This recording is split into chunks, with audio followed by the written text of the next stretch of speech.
Hey, good afternoon. Sorry I'm late. I was having some technical difficulties, but this is Pam from Coach Pam Fitness.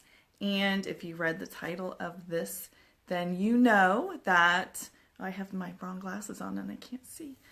You know that this topic is about Barr's esophageal, GERD, reflux, and how I overcame it. So I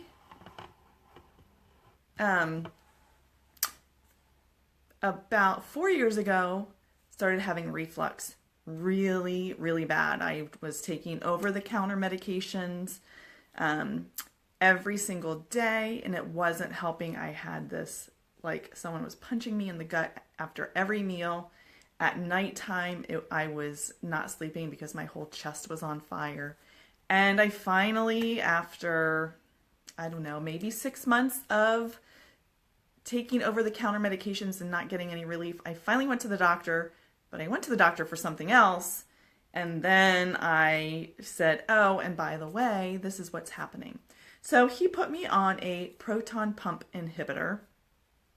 That medicine didn't work. I was on it for about 6 weeks and had absolutely no relief. And then he put me on a stronger one. Actually, he wanted to put me on Nexium, but insurance wouldn't take that. So he put me on the same level, high dose, but just a different brand. And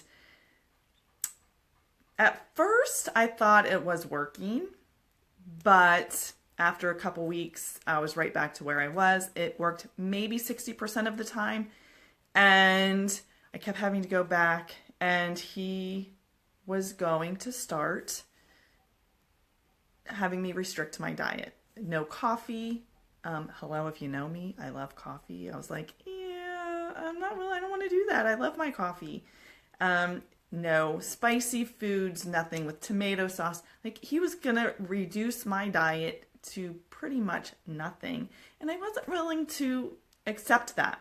So, I love pasta. I love food. I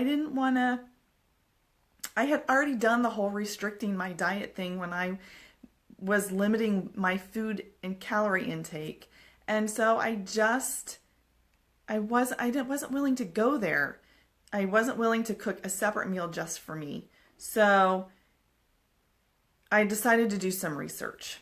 And at that same time, my mom told me that my dad and my aunts and uncles were all being diagnosed with Barr's esophageal, or Barrett's esophageal. I don't know why I keep saying Barr's esophageal. Barrett's, I'm sorry, I'm having technical difficulties. My camera. So I decided to research it. And Barrett's esophageal is when you have reflux for so long, the acid comes into your throat. It destroys the mucosal lining of your esophagus. And as it repairs itself, my camera's crooked. As it repairs itself, it turns the lining not into the esophageal cells, but into cells more like the lining of your stomach. And that can turn into cancer. I was also reading up on proton pump inhibitors and how they were not doing anybody any good. They have a lot of side effects like osteoporosis, runs in my family, kidney disease, cardiovascular disease. They could cause dementia, and Alzheimer's also runs in my family. So the more I was reading about reflux and the medicines, I knew I needed to find an alternative. And what I found with reflux is, contrary to what is thought, reflux is not an overabundance of acid. It's actually your body produces less acid. And because your body produces less acid, it leads to an overgrowth of the bad bacteria. And as a result, the good bacteria in your gut gets killed off. So what I was finding is that, sorry, I don't know what's wrong with my tripod. So what I was finding, so I'll just be crooked, sorry. So what I was finding is that when your gut health is out of whack, when the bad bacteria in your gut decide to go on a coup and destroy the good bacteria in your gut, that's when you can develop reflux, because it's fermenting differently. Your food is fermenting differently. When you eat a diet high in sugar and carbs, that feeds all the bad bacteria. That's what that bad bacteria love. They love to eat sugar and carbs, the bad carbs, not the carbs that are found in fruits and vegetables, but they love to eat all that processed carb stuff. And that can lead to reflux, especially if you overeat or you just eat a lot of that stuff, and then you take antibiotics that wipes out your good bacteria, and then it's just not an environment conducive to the good bacteria regrowing.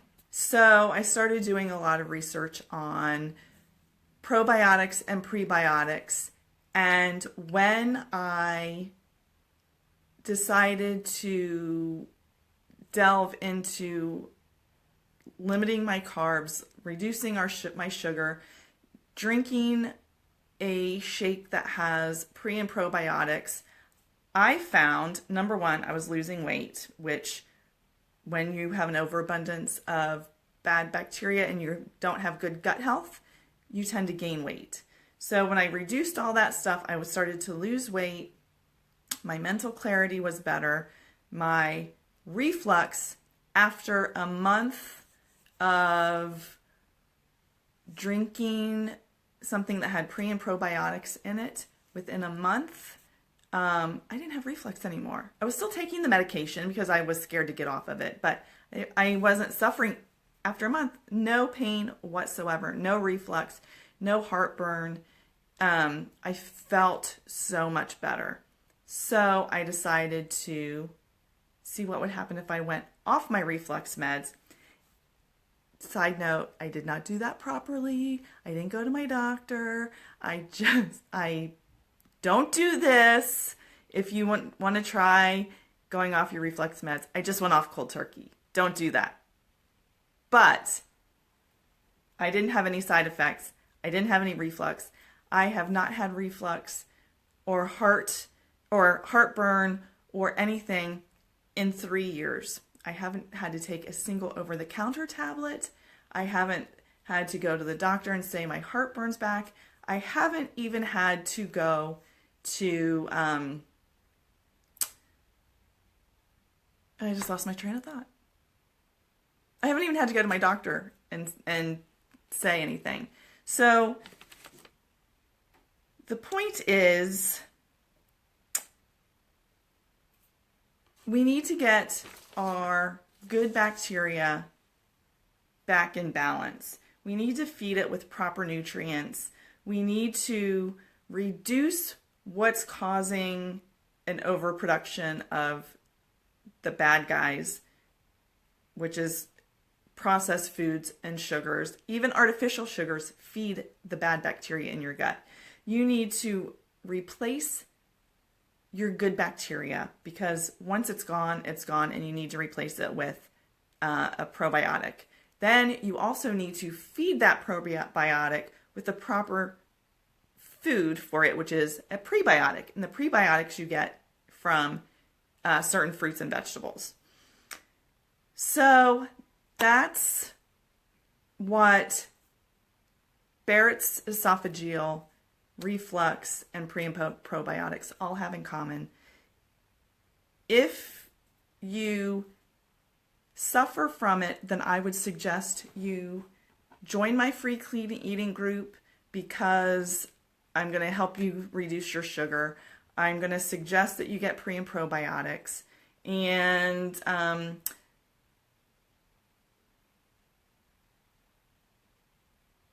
lost my train of thought again. Oh my gosh, what is wrong with me today? I have too much going on in my head. That's what's going on with me today. That's why I'm a hot mess mama. I think all you mamas understand that. We're all hot messes. But anyway, this is all going to be in a blog. It will be, like, if you follow me, my writing is way better than what I try to get across in a live video, because I have too many thoughts going on in my head and then I get distracted.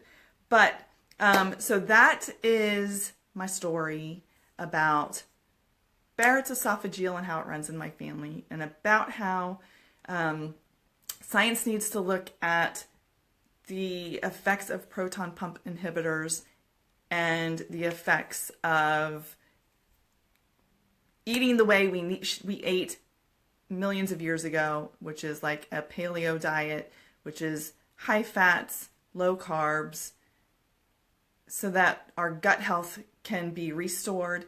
We can have mental clarity. You would think I would have mental clarity, wouldn't you? Isn't that kind of ironic? Anyway, so that we have mental clarity, we feel good, and when we feel good, we are more confident in ourselves and our abilities, and our anxiety is lessened. And anyway, read my blog. It'll be posted later on today. So thanks for watching. This is Coach Pam from Coach Pam Fitness. Have a fantastic day, and I promise you my blog will be much more clear. All right, have a great day.